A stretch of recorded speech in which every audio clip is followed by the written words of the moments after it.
اعوذ باللہ من الشیطان الرجیم، بسم اللہ الرحمن الرحیم۔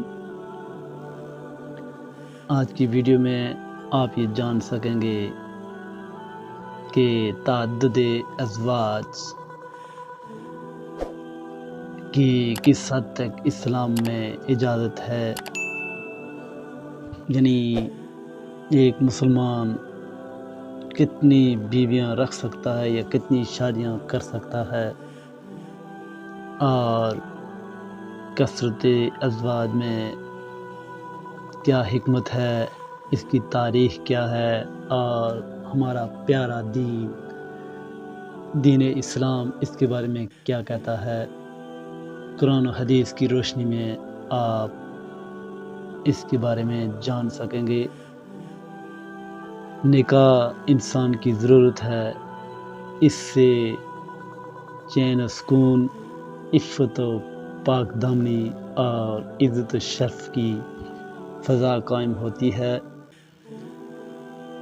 تاریخ انسانی گواہ ہے کہ جس نے اس مقدس فرض یعنی نکاح سے انکار کیا وہ ذلیل و خوار ہوا، اور اس کو ان گنت برائیوں نے اپنی لپیٹ میں لے لیا، نیز اس کا خاندانی نظام تہس نہس ہو کر رہ گیا۔ نکاح کی افادیت مسلم ہے۔ کسی بھی شخص کی خانگی ذمہ داری کی ادائیگی کے لیے ایک سے زائد ازواج کے حقوق کی ادائیگی کی صلاحیت اور خواہش پاتا ہے، تو اس سلسلہ میں اسلامی شریعت کا کیا حکم ہے۔ تاریخ شاہد ہے کہ ہر قوم میں مردوں نے ایک سے زائد عورتوں کو اپنی رفیقہ حیات بنایا ہے، اس لیے کہ کثرت ازواج کا ہونا ایک معاشرتی، اجتماعی اور سیاسی ضرورت تھی۔ بہرحال خواتین حیض نفاس کے ایام سے گزرتی ہیں، جن میں مردوں کے لیے قربت کی ممانعت ہے۔ حادثات، جنگ و جدال اور طلاق کی بنیاد پر مردوں سے عورتوں کی تعداد بڑھ سکتی ہے، اس لیے تعدد ازواج کی ضرورت ہوتی ہے۔ عورت کا بانجھ پن اولاد کی نعمت سے محرومی کا سبب ہو سکتا ہے۔ ایک مرد کا کسی خاتون کی دینداری، اخلاقی یا حسن سے متاثر ہو سکتا ہے، اور جائز صورت نکاح ہے، بصورت دیگر وہ حرام کاری پر مجبور ہوگا۔ حضرت ابراہیم علیہ السلام کی 3، یعقوب علیہ السلام کی 4، موسیٰ علیہ السلام کی 4، داؤد علیہ السلام کی 9 اور سلیمان علیہ السلام کی بہت سی بیویاں تھیں۔ اسلام کی آمد سے قبل زمانہ جاہلیت میں بھی ایک سے زائد شادی کا رواج تھا۔ اسلام نے آ کر اس کی حد بندی کی اور اس سے عدل و انصاف کی بنیادوں پر مضبوط و مستحکم بنایا، اور معاشرہ کی اس ناگزیر صورت پر خصوصی توجہ دی۔ اب دیکھنا یہ ہے کہ تعدد ازواج یا کثرت ازواج کے بارے میں اسلام کیا کہتا ہے، قرآن کا کیا حکم ہے۔ اسلام ساری انسانیت کے لیے رحمت کا پیغمبر ہے۔ اس کے اندر انسانی جذبات اور اس کے فطری تقاضوں کا مکمل حل موجود ہے۔ تعدد ازواج کو شریعت اسلامیہ نے جائز رکھا ہے اور برکت اور نعمت، سکون و اطمینان کا سبب بنایا ہے، بشرطے کہ عدل و انصاف کیا جائے، فرمانبرداری اللہ تبارک و تعالی اور رسول اللہ صلی اللہ علیہ وآلہ وسلم کی جائے، تمام حقوق کو مد نظر رکھ کر ایسا اقدام اٹھایا جائے۔ فرمان باری تعالی ہے، وَإِنْ خِفْتُمْ أَلَّا تُقْسِطُوا فِي الْيَتَامَىٰ فانكحوا ما طاب لكم من النساء مثنى وثلاث ورباع فإن خفتم ألا تعدلوا فواحدة أو ما ملكت أيمانكم ذلك أدنى اللہ تعودوا۔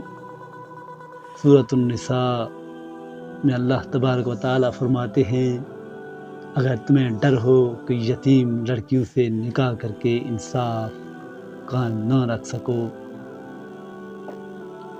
تو عورتوں میں سے جو بھی تمہیں اچھی لگیں تم ان سے نکاح کر لو، دو دو، تین تین اور چار چار سے، لیکن اگر تمہیں ناانصافی کا خوف ہو تو ایک ہی کافی ہے، یا تمہاری ملکیت کی لونڈی یہ زیادہ قریب ہے کہ تم ایک طرف جھک کر ناانصافی کرنے سے بچ جاؤ۔ آیت میں تعدد ازواج کو عدل و انصاف کے ساتھ مشروط قرار دیا گیا ہے۔ ہر بیوی کے لیے علیحدہ مکان عرف عام کے مطابق حسب حاجت و ضرورت فراہم کرنا چاہیے۔ نان و نفقہ، لباس و پوشاک اور دیگر گھریلو و ذاتی ضروریات کے ساز و سامان مہیا ہوں۔ باری کے انتخاب میں احساسات و جذبات کا پورا پاس و لحاظ ہو۔ ہر طرح کے بھید بھاؤ سے کلی اجتناب کیا جائے۔ ایسا کرنے سے اخروی سعادت کے ساتھ دنیاوی سعادت کے مستحق قرار پائیں گے۔ تعدد ازواج کو مصیبت سمجھنے کی بجائے اصحاب حاجت و ضرورت اسے ایک شرعی گنجائش کے طور پر استعمال کریں گے۔ ہندوستان کے اندر پائے جانے والے عمومی رجحانات کے مطابق کوئی شخص دوسری بیوی سے کلی وابستگی اور پہلی کو الگ تھلگ رکھتا ہے تو یہ غلط ہے۔ اس کے بچوں کو معلق چھوڑ دیتا ہے، نان و نفقہ کی ذمہ داری حق زوجیت کی ادائیگی نہیں کرتا ہے تو یاد رہے کہ اللہ حساب لے گا۔ اگر بیویوں کے مابین عدل و انصاف نہیں کیا گیا تو اللہ رب العزت ضرور پوچھے گا۔ اگر کوئی ازواج کے مابین عدل و انصاف سے نہیں پیش آئے گا تو جسم کے نصف حصہ سے مفلوج ہو کر اٹھایا جائے گا، جو علامت ہوگی کہ یہ شخص اپنی بیویوں کے مابین منصف نہیں تھا۔ فرمان نبی علیہ السلام ہے جس کے پاس دو بیویاں ہوں اور وہ کسی ایک کی طرف مائل ہوتا ہے تو قیامت کے دن اس حال میں آئے گا کہ اس کے جسم کا نصف حصہ گرا ہوا ہوگا۔ اب دیکھنا یہ ہے کہ تعدد ازواج کی حکمتیں کیا ہیں۔ دین اسلام اللہ رب العالمین کا اتارا ہوا سچا مذہب ہے۔ اس رب کی ایک صفت حکیم ہے، اس کے احکام و فرامین حکمت و دانائی کو اپنے دامن میں لیے ہوئے ہیں۔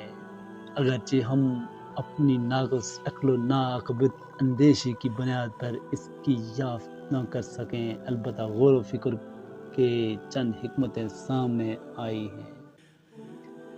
کبھی بیوی کی درازی عمر یا کسی بنیاد پر خاوند کو اپنی عفت و پاک دامنی کے لیے خطرہ لاحق ہونے لگتا ہے۔ اگر منکوحہ کو طلاق دے تو اولاد سے جدائی ہوگی۔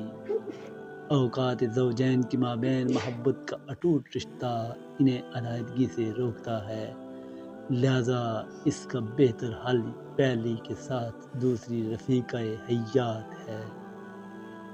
تعدد ازواج دعوتی، رفاہی اور سماجی خدمات کو فروغ دینے کا ذریعہ ہے۔ اس کے ذریعہ رشتہ داری اور ارتباط کا دائرہ وسیع ہوتا ہے اور یہ نسب کا قرین ہے۔ اللہ رب العزت کا قرآن ہمیں اجازت دیتا ہے، لیکن حدود و قیود یہ ہیں کہ عدل و انصاف کو ملحوظ خاطر رکھا جائے۔ اللہ رب العزت وہ ذات ہے جس نے مادہ منویہ سے انسان کو پیدا کیا، پھر اسے نسب والا سسرالی رشتوں والا کر دیا۔ انسان کئی خاندانوں سے مربوط ہوگا تو صلہ رحمی ضرور قرار پائے گی، جو سراپائی خیر ہی خیر کا ذریعہ ثابت ہوگی۔ ایک سے زائد خواتین کا تحفظ اجر کا باعث ہے، خاص طور پر اگر بیوگان کو اپنی زوجیت میں رکھ کر یہ کار خیر انجام دیا جائے۔ شادی کے بعد کبھی عورت کے بانجھ پن کا پتہ چلتا ہے جو اولاد کی نعمت سے مانع ہے، اس کا حل دوسری رفیقہ حیات ہے۔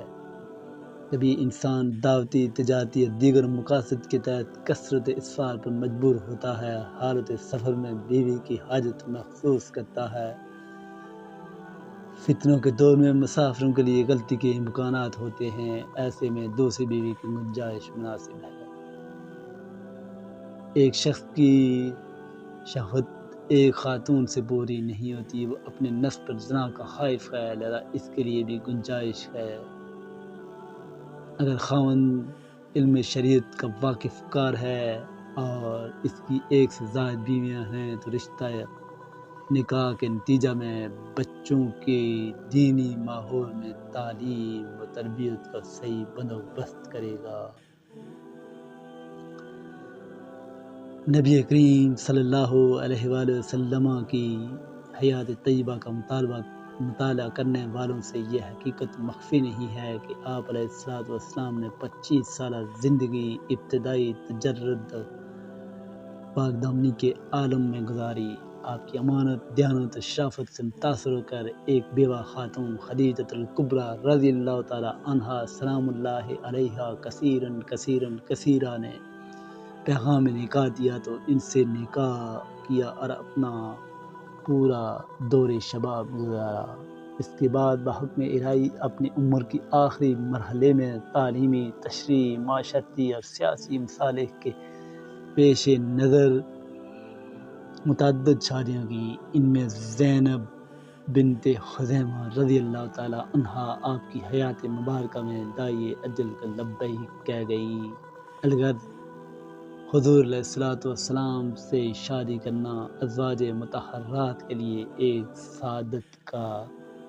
سعادت والی بات تھی، اور اللہ رب العزت سے دعا ہے کہ اللہ رب العزت ہمیں دین اسلام کو صحیح